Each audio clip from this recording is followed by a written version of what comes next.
Hey guys, welcome back. അപ്പം ഞാനിന്നിപ്പോൾ വന്നിരിക്കുന്ന എന്തിനാണെന്ന് നിങ്ങൾക്ക് എല്ലാവർക്കും അറിയാം. നമ്മളെല്ലാവരും കാത്തിരിക്കുന്ന ആ ദിവസമാണ് ഇന്ന് എത്തിയിരിക്കുന്നത്. അതായത് ദ മോസ്റ്റ് സെലിബ്രേറ്റിംഗ് സൂപ്പർ സ്റ്റാറിൻ്റെ ദ മോസ്റ്റ് സെലിബ്രേറ്റിംഗ് മൂവി. അതെ, നമ്മൾ ആകാംക്ഷയോടെ ആവേശത്തോടെ കാത്തിരിക്കുന്ന ആ സിനിമ ഇനി റിലീസ് ആവാൻ വേണ്ടിയിട്ട് വെറും മിനിറ്റുകൾ മാത്രമേ ബാക്കിയുള്ളൂ. അപ്പോൾ അതിൻ്റെ ടിക്കറ്റ് ഫാൻ ഷോയ്ക്ക് പോകാൻ പോവുകയാണ്, എംപുരാൻ. അപ്പം ഞാൻ ഭയങ്കര എക്സൈറ്റഡ് ആണ് ഈ പടം കാണാൻ വേണ്ടിയിട്ട്. വളരെയധികം കാത്തിരുന്ന് കിട്ടിയ ഒരു സംഭവം. ഇന്നലെ തന്നെ വൈകുന്നേരം പോയി തന്നെ ടിക്കറ്റ് എല്ലാം സെറ്റ് ചെയ്ത് വെച്ച് ടിക്കറ്റ് അറേഞ്ച് ചെയ്യുന്ന ശ്രീരേഖട്ടിനും അനുകൂലിനും എല്ലാവർക്കും ഈ അവസരത്തിൽ നന്ദി രേഖപ്പെടുത്തുന്നു. 2 ടിക്കറ്റേ കിട്ടിയുള്ളൂ. അപ്പം നിങ്ങൾ വിചാരിക്കും ഞാനും മാളക്കുട്ടിയാണ് സ്ഥിരം പോകുന്നത് പോലെ ഈ സിനിമയ്ക്ക് പോകാൻ പോകണമെന്ന്. പക്ഷേ ശരിയാണ്, ഞാനും മാളക്കുട്ടിയും തന്നെയാണ് പോകുന്നത്. കാര്യം അമ്മയ്ക്കും ട്രെയിലറൊക്കെ കണ്ടപ്പോഴത്തേക്ക് ആ സിനിമ കാണാൻ ഞങ്ങളൊപ്പം ഫാൻ ഷോയ്ക്ക് വരണം എന്ന് ഭയങ്കര ആഗ്രഹമായിരുന്നു. നിർഭാഗ്യവശാൽ ടിക്കറ്റ് കിട്ടിയില്ല. ഇൻ കേസ് ടിക്കറ്റ് കിട്ടിയാലും അമ്മയെ കൊണ്ട് പോകുക എന്ന് പറയുന്നത് ഭയങ്കര റിസ്ക്കാണ്. പുഷ്പ സമയത്തൊക്കെ ഉണ്ടായ അനുഭവം നിങ്ങൾക്ക് അറിയാം. അതുകൊണ്ട് ഈ തിക്കിനും തിരക്കിൻ്റെ ഇടയിലൊക്കെ പോയി കഴിഞ്ഞാൽ എല്ല് പോയിട്ട് പല്ല് പോലും കിട്ടത്തില്ല. കാര്യം ഒരേ ഒരു അമ്മയേ ഉള്ളൂ. അതുകൊണ്ട് ഞാൻ അമ്മയെ പിന്നെ പോയി കാണിക്കാമെന്ന് വിചാരിച്ചു. പിന്നെ ഈ സിനിമ കാണാൻ വേണ്ടിയിട്ട് ഞാൻ ഇട്ടിരിക്കുന്ന കോസ്റ്റ്യൂം എന്താക്കണ്ടല്ലോ, മുണ്ട് കൊടുത്തിട്ടാണ് ഞാൻ പോകുന്നത്. കാര്യം വേറൊന്നുമില്ല, ഈ മുണ്ടെന്ന് പറയുന്നത് ഈ നമ്മുടെ ലാലേട്ടൻ്റെ ഒരു മെയിൻ ഐറ്റം ആണല്ലോ. അതുകൊണ്ട് ഈ സിനിമയ്ക്ക് കാണാൻ ഏറ്റവും അനുയോജ്യമായ ഒരു കുപ്പായം മുണ്ട് തന്നെയാണെന്ന് വിചാരിച്ചു. ഞാൻ കൂടുതൽ ഡയലോഗ് അടിച്ച് പറപ്പിക്കുന്നില്ല, നമുക്ക് നേരെ അങ്ങോട്ട് പോവാം. ബാ. സത്യം പറഞ്ഞാൽ ഇന്നലെ ഉറങ്ങിയിട്ടില്ല. ലൂസിഫർ ഒക്കെ കണ്ടു കഴിഞ്ഞിട്ട് പിന്നീട് വളരെ കുറച്ച് മണിക്കൂർ, 1-2 മണിക്കൂർ മാത്രമേ ഉണ്ടായിരുന്നത്. ആ ഒരു മണിക്കൂറിൽ തന്നെ തിരിഞ്ഞും മറിഞ്ഞും കിടക്കുകയായിരുന്നു. അതായത് എന്നെ പോലുള്ള എല്ലാ സിനിമാ പ്രേമികളും ഒരുപക്ഷെ അങ്ങനെ ആയിരിക്കും, ഭയങ്കര എക്സൈറ്റഡ് ആയിരിക്കും. അങ്ങനെ അപ്പോൾ ആ ഒരു അവസ്ഥയിലായിരുന്നു ഞാൻ. അങ്ങനെ കിടന്ന് സമയം പോയി. ആകെപ്പാടെ ഒരു 1/2 മണിക്കൂറാണ് ഞാൻ തികച്ചുറങ്ങിയത്.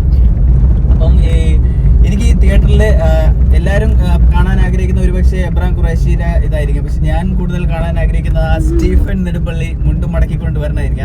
അതുകൊണ്ടാണ് ഞാൻ ഇങ്ങനെ മുണ്ടൊക്കെ കൊടുത്ത് വന്നത് തന്നെ. എൻ്റെ ഈ മുഖത്തുള്ള എക്സൈറ്റ്മെന്റ് സിനിമ കണ്ട് തിരിച്ചിറങ്ങുമ്പോഴും ആ ഒരു അത്ര പ്രതീക്ഷയോടെയാണ് ഞാൻ മുണ്ടെടുത്ത് വരച്ച് കൊടുത്തത്. അപ്പം ആ ഒരു പ്രതീക്ഷ സിനിമ കണ്ട് ഇറങ്ങുമ്പോഴത്തേക്ക് ഉണ്ടാവുമെന്ന് തന്നെയാണ് എനിക്ക് അത്രമാത്രം കോൺഫിഡൻസ് ആണ്. ബിക്കോസ് ലാലേട്ടൻ പൃഥ്വിരാജിനെ അർപ്പിച്ച ആ ഒരു വിശ്വാസം അത് തന്നെയാണ്. അപ്പോൾ അത് ആ ഒരു കോൺഫിഡൻസോട് തന്നെയാണ് പോണത്. പോയി കണ്ടു നോക്കാം.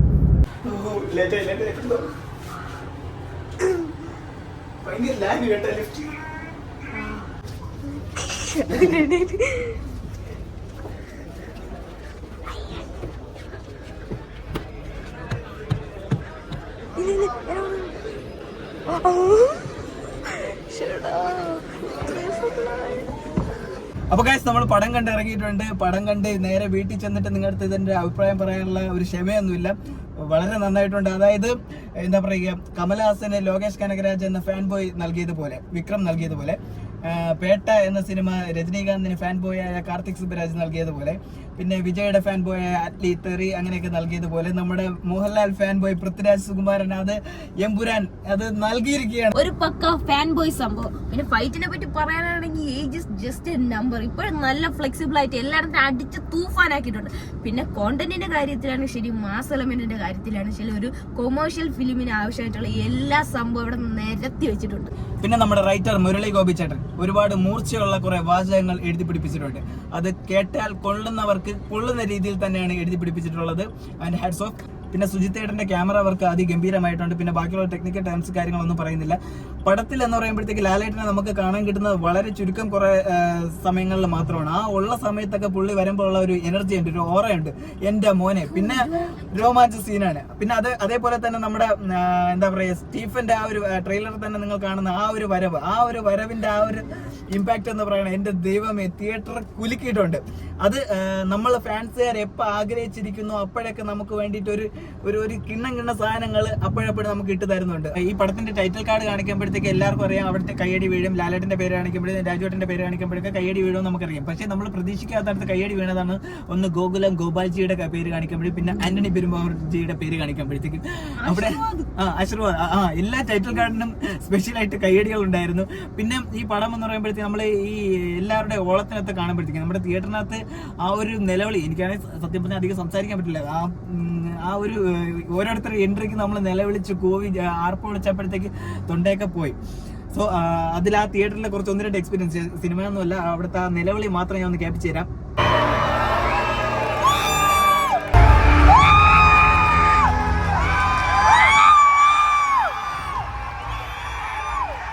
കേട്ടാ. ഈ ഒരു വൈബ് കിട്ടണമെങ്കിൽ അത് തിയേറ്ററിൽ തന്നെ പോയിരുന്ന പടം കാണണം. അല്ലാതെ ഇപ്പം OTT-യിലൊക്കെ പോയിരുന്ന നമ്മൾ പടം കണ്ടു കഴിഞ്ഞാൽ നമുക്ക് ആ ഒരു ഫീല് കിട്ടുമെന്ന് തോന്നുന്നില്ല. എനിക്ക് മോസ്റ്റ്ലി ഞാൻ കൂടുതലും പടം തിയേറ്ററിൽ തന്നെയാണ് പോയി കാണുന്നത്. അപ്പോൾ ആ ഒരു ഫീല് കിട്ടണമെങ്കിൽ തിയേറ്ററിൽ എല്ലാവരുടെ ഒപ്പം ആ ഒരു ഓളത്തിലിരുന്ന് കാണാൻ മാത്രമേ അത് കിട്ടുള്ളൂ. അതുകൊണ്ട് എല്ലാവരും പറ്റിയാൽ തിയേറ്ററിൽ തന്നെ പോയി കാണുക. പിന്നെ സിനിമയുടെ ബാക്കി കാര്യങ്ങളൊന്നും ഞാൻ ഇവിടെ പറയുന്നില്ല. ഒരൊറ്റ സീൻ പോലും ഞാൻ ഇവിടെ വിവരിച്ചിരുന്നില്ല. ആരാണ് ട്വിസ്റ്റും കാര്യങ്ങളൊന്നും പറയുന്നില്ല.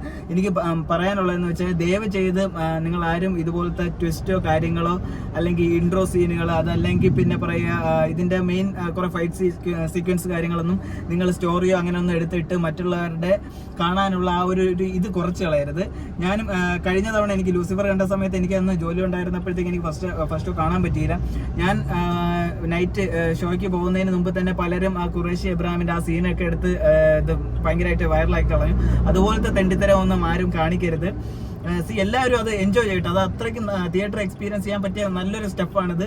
അതുകൊണ്ട് എല്ലാവരും അത് എൻജോയ് ചെയ്യണം. ആരും ഇത് സ്പോയിൽ ചെയ്യരുത്. അപ്പം എനിക്ക് അതാണ് മെയിനായിട്ട് ഇതിൽ പറയാനുള്ളത്. സത്യം പറയല്ലേ, ഈ പടം കണ്ട് ഇറങ്ങിയതിനു ശേഷം ഒരു കട്ട ലാലേട്ടൻ ഫാൻ എന്ന നിലയ്ക്ക് ഇപ്പം റീസെന്റ് ആയിട്ട് ഇതുപോലത്തെ ഒരു കൊമേഴ്ഷ്യൽ പടം ലാലേട്ടന്റെ അങ്ങനെ കണ്ട് സംതൃപ്തിയോടെ തിയേറ്റർ വിട്ട് പുറത്തിറങ്ങാൻ പറ്റിയിട്ടില്ല. നേരെ അങ്ങനത്തെ പടങ്ങളൊക്കെ നല്ല വിജയമാണ്. പക്ഷെ എന്നാൽ നമുക്ക് വേണ്ട ഒരു സംഭവം ഉണ്ട്, ഒരു മാസ് എലമെന്റ്, നമുക്ക് ഒരു ഗൂസ് പംപ്സ് കിട്ടുന്ന ഒരു സംഭവം ഉണ്ടല്ലോ. അത് എനിക്ക് ലൂസിഫറിന് ശേഷം എനിക്ക് തോന്നുന്നു എനിക്ക് ഇപ്പോഴാണ് കിട്ടുന്നത്. അത് സിനിമ കണ്ടിറങ്ങി കഴിഞ്ഞാൽ ലിറ്ററലി ഞാൻ എന്താ പറയാ, ഇപ്പം ജേഴ്സി സിനിമയിൽ ഞാൻ മറ്റേ ട്രെയിനിന്റെ റെയിൽവേ സ്റ്റേഷനിൽ അവിടെ ചെന്നിട്ട് ഒരു അലറല്ലേ, അതുപോലത്തെ ഒരു സംഭവമാണ് എനിക്ക് ശരിക്കും പറഞ്ഞാൽ തോന്നിയെന്ന് വെച്ചാൽ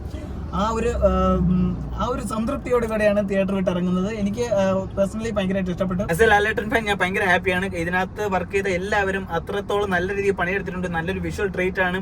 എന്തായാലും നമ്മുടെ കേരള ബോക്സ് ഓഫീസ് അടിച്ച് തൂക്കാൻ കെൽപ്പുള്ള ഒരു പടം തന്നെയാണ് വന്നിട്ടുള്ളത്. അതിപ്പം കഴിഞ്ഞ ദിവസം ഇതിന്റെ ട്രെയിലർ വന്നപ്പോൾ തന്നെ നമ്മളെല്ലാം ലാലേട്ടൻ്റെ അടുത്തുള്ള ഒരു ഇഷ്ടം കാണിച്ചതാണ്. ആ ഒരു പല റെക്കോർഡുകൾ അടിച്ച് തൂക്കിയിട്ടുണ്ട്.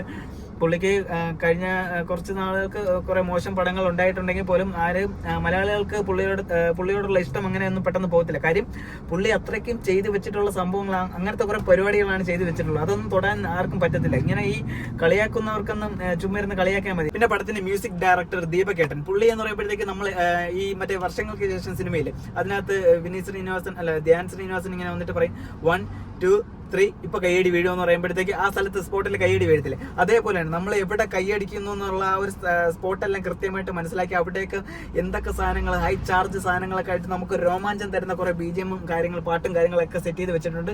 അപ്പൊ അതൊക്കെ വളരെ ഗംഭീരമായിട്ടുണ്ട്. എന്തായാലും അമ്മയച്ഛന് സിനിമ കണ്ടിട്ടില്ല, അപ്പൊ അവരെയും കൊണ്ട് എന്തായാലും സിനിമ ഒന്നുകൂടെ പോയി കാണണം. ഇനി എന്തായാലും ഞാൻ പോകുമ്പോഴത്തേക്ക് IMAX-ൽ പോയി തന്നെ കാണും. എനിക്ക് എന്തായാലും ഇന്നത്തെ ദിവസം എന്ന് പറയുമ്പോഴത്തേക്ക് കറക്റ്റ് വ്യൂ കിട്ടിയില്ല കേട്ടോ. ഏറ്റവും ഫ്രണ്ടിലായി പോയി. ഫാൻ ഷോയും കൂടെ ആയതുകൊണ്ട് സീറ്റ് നമ്പറും കാര്യങ്ങളൊന്നും ഇല്ല, നമുക്ക് തോന്നിയെടുത്ത് പോയിരിക്കാം.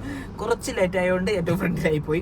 എന്തായാലും ഇനി ഒന്നും കൂടെ നമ്മൾ എന്തായാലും പോയി കാണും. ആൻഡ് നമ്മളെല്ലാവരും കട്ടയ്ക്ക് വെയിറ്റിംഗ് ആണ് L3 കാണാൻ വേണ്ടിയിട്ട്. ആൻഡ് എല്ലാവരും തിയേറ്ററിൽ തന്നെ പോയി സിനിമ കാണുക. Tata, bye bye, see U.